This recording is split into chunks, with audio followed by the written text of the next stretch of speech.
Shalom. In this week's Sedra is Sedra Bamidbar. Most people imagine that Jews were continuously traveling every day they were in the desert after they left Egypt and made their way to Eretz Yisrael. The reality is that Jews didn't travel every day, but for 39 out of the 40 years they were in the desert, they were in one place and never traveled.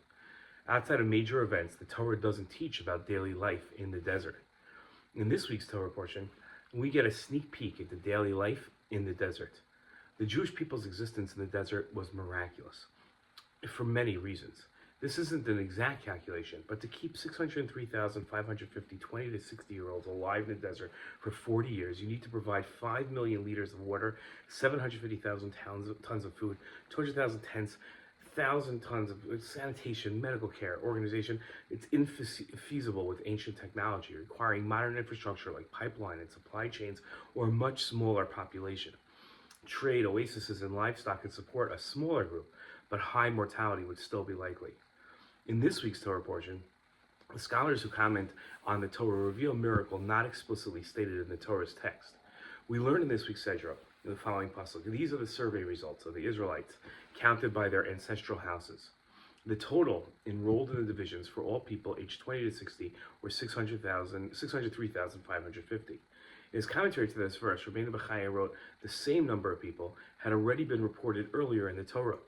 The reason the Torah repeats this number is only to draw our attention to the miracle that from the day the census took place until the day the people commenced their journeys on the 22nd day of the month, not a single person died.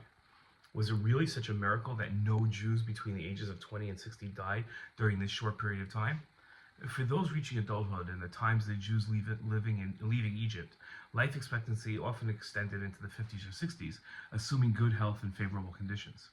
For a 20-year-old, surviving to 50 or 60 years old was plausible, but for a 60-year-old, they might expect only a few additional years, as reaching old age was rare.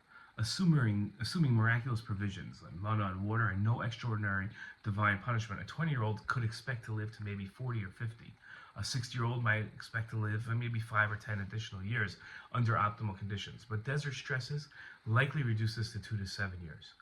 Approximately 2,400 to 6,000 people out of the 603,000 could have expected to die over the time that no one died in these desert conditions.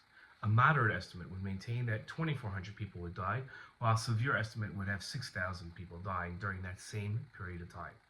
The fact that not one person between the ages of 20 and 60 died in these harsh conditions of the desert for any period of time defies all odds.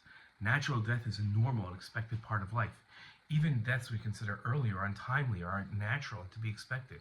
God's intervention in normal life in stopping natural deaths was one of the many demonstrations of God's divine providence during the Jews' time in the desert. That same divine providence protects the Jewish people today, and we should be grateful for it. Shabbat Shalom.